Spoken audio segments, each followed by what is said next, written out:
Dans cette série d'interviews et podcasts pour le programme À Vélo 3 porté par l'ADEME, aujourd'hui nous donnons la parole à Sophie Valk. Sophie Valk est conseillère déléguée aux mobilités et déplacements à la mairie de Tournefeuille. C'est dans le 31. Tournefeuille, une commune située à 8 km à vol d'oiseau à l'ouest de Toulouse, 30 000 habitants. Sophie nous explique qu'elle entend une demande de la part de ses administrés pour rendre son territoire plus cyclable. D'autant que Tournefeuille, elle va nous l'expliquer dans cet épisode, est une commune traversante, ce qui signifie pas mal d'enjeux autour d'une ville apaisée qui impacterait ses administrés, mais aussi les communes voisines. Quelle est la place du vélo dans la vie de Sophie ? Est-ce que ne se déplacer qu'à vélo, ne pas avoir de voiture, est un handicap quand on discute avec ses administrés automobilistes ? Comment elle priorise les actions ? Pourquoi se concentrer sur les écoles et collèges ? Voyons donc tout cela avec Sophie Valk. Ce podcast est produit par Jérôme Sorel avec les moyens techniques de Radio Cause Commune. Bonjour, ravi d'être avec vous. Eh ben, merci beaucoup. Sophie, la première question, c'est est-ce que vous êtes la seule qui incarne la politique vélo au sein de Tournefeuille ? Je suis l'élue principale Oui. en tant qu'élue, mais il y a bien sûr des services techniques qui sont avec moi, qui m'accompagnent. Oui. Et du coup, il y a d'autres personnes au sein de la mairie qui s'occupent de vélo. Et auprès des citoyens et des différents acteurs, vous êtes considérée comme la Madame Vélo ou pas à Tournefeuille ? Alors, en tant qu'élue, oui, certainement. Et donc, en plus, en fait, moi, je suis cycliste au quotidien. Oui. Donc, j'incarne une politique, mais je montre l'exemple tous les jours, quoi. Oui. De ce fait, j'ai beaucoup de crédibilité. Oui, alors c'est ce qu'on va en parler justement, le vélo. Alors peut-être avant de parler de vous, pour bien comprendre et que les auditeurs et auditrices comprennent bien, je dirais, le territoire que vous représentez, est-ce que vous pouvez nous présenter vite fait quand même Tournefeuille ? C'est une commune de quoi ? 30 000 habitants, hein, c'est ça ? Donc Tournefeuille, c'est une ville de banlieue de première couronne de Toulouse Métropole. Oui. Il y a donc 30 000 habitants et qui a la caractéristique d'être une ville traversante. Donc, on a beaucoup de trafic automobile qui vient d'autres villes que de Tournefeuille, de Fonsorbe, de Saint-Lys, pour rejoindre Toulouse. Donc, on va dire, cette caractéristique-là au point de vue de la mobilité. Et on a aussi, je dirais, la caractéristique d'avoir quand même un réseau cyclable relativement bien développé. Et ce qui est intéressant dans ce que vous me dites, c'est que l'un des premiers enjeux que vous avez en tant qu'élu à Tournefeuille, c'est que vous gérez une commune qui est traversée au quotidien dans les mouvements pendulaires, c'est ça, j'imagine, par ceux qui habitent un peu plus à l'ouest de Toulouse pour rejoindre Toulouse ? C'est exactement ça, et ce qui implique que indépendamment des efforts qu'on fait localement, on doit nécessairement regarder le problème dans son ensemble avec les villes environnantes. Oui. Et donc, on a ce problème, oui, d'engorgement routier quotidien. Et donc, ça veut dire aussi, j'imagine, que les habitants de Tournefeuille sont plutôt favorables à une sorte de... comment est-ce qu'on fait pour apaiser notre ville, notre commune, avec tous ces véhicules qui traversent et qui finalement ne font que... entre guillemets, polluer la vie locale. Tout à fait. Alors, tout le monde est favorable à apaiser le trafic routier. Ça, je pense que c'est vraiment quelque chose qui ne fait plus débat. Par contre, malgré ça, malgré ce vœu, on va dire, général... Ce vœu pieux. Ce vœu pieux, il y a quand même beaucoup de personnes qui disent « Oui, mais moi, j'ai quand même besoin d'utiliser ma voiture. » Oui. Donc, il y a quand même... c'est pas aussi facile que ça. C'est pas parce que la politique vélo est reconnue et appréciée et encouragée qu'on arrive à individuellement convaincre tout le monde. Oui. Alors, et vous me disiez avant, et on reviendra après sur cette, maintenant qu'on a un peu une vision de Tournefeuille, les enjeux que vous avez, vous me disiez juste avant, vous en tant qu'élu en charge des mobilités, d'ailleurs, on parlera aussi des mobilités, parce que vous n'êtes pas en charge que du vélo, visiblement.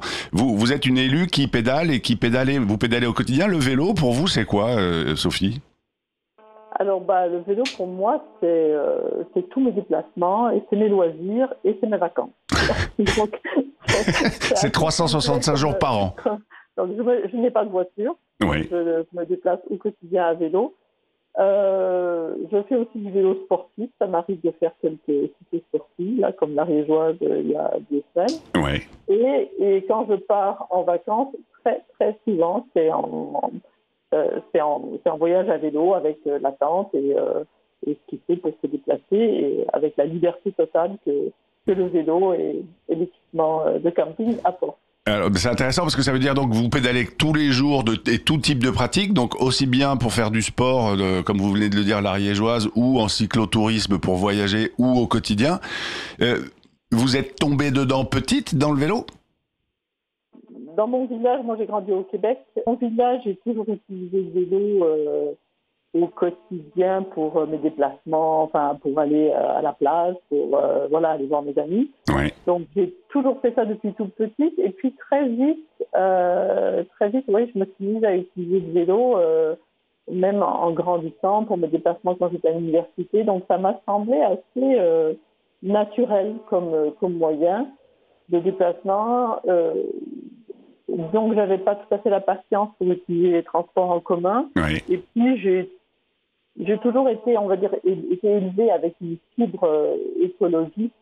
Et donc, utiliser la voiture au quotidien, ça m'a toujours paru beaucoup trop de métal autour de moi pour faire ça au quotidien. Donc, le vélo m'a paru depuis toujours une solution la plus évidente. Mais quand même, quand vous grandissez à Québec, vous pédaliez l'hiver aussi, parce que l'hiver est quand même rigoureux là-bas. L'hiver est rigoureux, alors on pédale pas tout l'hiver, mais je suis allée repasser une année à Montréal en 2004-2005 et j'ai fait du vélo toute l'année, sauf 3 semaines en hiver quand il y avait beaucoup de neige. Oui, parce mais que... Sinon, à Montréal, en tout cas, c'est bien développé. Il y a des pistes cyclables qui sont déneigées avant les voitures. Oui. Donc c'est possible quasiment toute l'année, même au Québec. Et donc ça veut dire quoi? Ça veut dire que quand on pédale à Québec tout l'hiver sauf 3 semaines, ça veut dire quoi? C'est l'enjeu, alors oui, c'est ce que vous êtes en train de dire, il y a l'entretien des infrastructures pour que les pistes cyclables soient déneigées, mais il y a aussi une question d'équipement. Ça, c'est des choses qui sont que vous sentez qu'elles sont en train de rentrer dans la mécanique et dans les raisonnements de vos administrés à Tournefeuille, que on peut pédaler tous les jours, même s'il pleut, même s'il fait froid, même s'il y a du vent. C'est finalement une question d'envie, peut-être un peu de volonté, et puis surtout d'équipement. L'équipement est très important, ça c'est sûr, mais je pense que ce qui permet, on va dire, ce qui est important, c'est de faire le saut entre est-ce que je me pose la question le matin de prendre mon vélo ou pas, oui, ou est-ce que je prends mon vélo de toute façon et je m'adapte à la situation extérieure. Oui.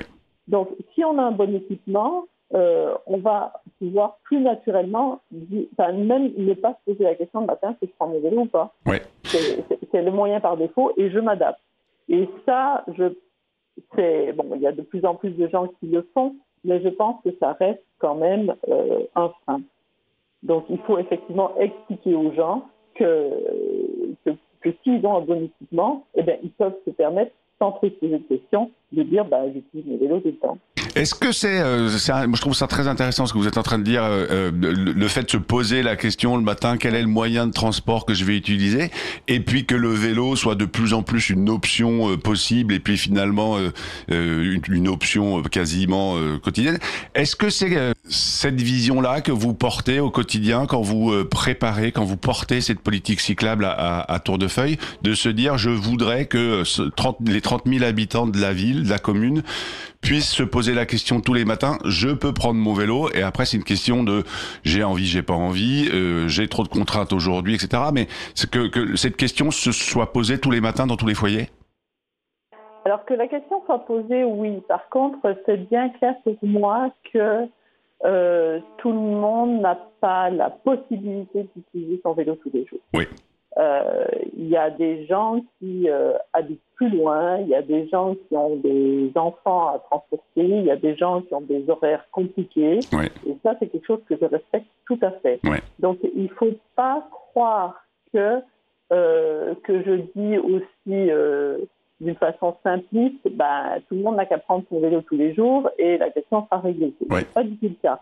Par contre, je pense que dans les gens qui font le vélo aujourd'hui, il y a des gens qui pourraient le faire facilement, qui n'ont pas toutes ces contraintes. Et donc, l'enjeu est de faire basculer justement la frange de la population qui est dans cette situation-là.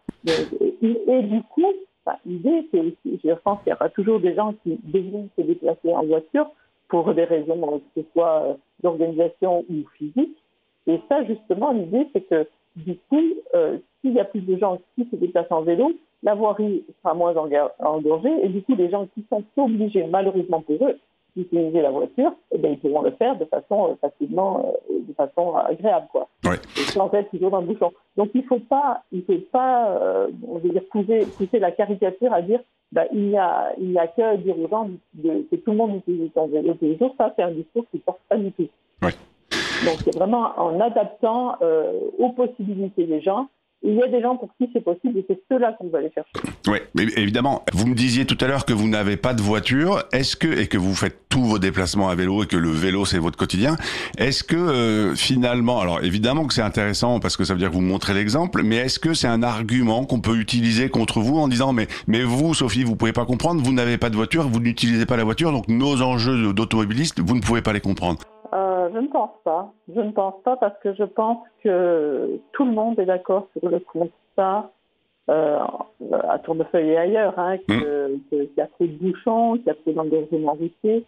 Et donc ça, c'est un constat que je partage et que tout le monde partage. Donc ne pas dire que je ne comprends pas la problématique de la voiture, c'est pas possible, quoi. Oui. Parce que le constat est partagé. Voilà. Dire plutôt, oui, mais moi, quelqu'un pourrait me dire, oui, mais moi, je ne peux pas utiliser le vélo comme vous parce que j'ai des enfants, parce que j'ai un problème physique. Ça, c'est plus l'argument qui m'est sorti, quoi. Oui. Pas que je ne comprends pas les automobilistes, mais que tout le monde ne peut pas faire comme moi parce qu'ils n'ont pas la même capacité physique. Et potentiellement, vous pourrez leur proposer d'écouter ce podcast où ils écouteront, ils entendront votre vision. Voilà. Sophie, pour quand même rentrer un peu dans le programme, dans la politique vélo à Tournefeuille, vous me disiez aussi en première partie d'émission que vous héritez, entre guillemets, d'un territoire qui est quand même assez avancé en termes de politique cyclable. C'est quoi aujourd'hui le plan vélo? Vous en êtes où? Et quelles sont les grosses actions qui sont portées à Tournefeuille pour améliorer la vie, la cyclabilité de la commune?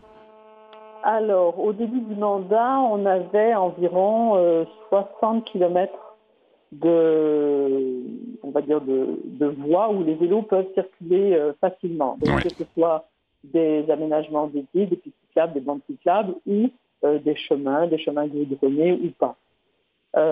Donc, depuis le début du mandat, on s'est quand même attaché à augmenter le nombre de pistes.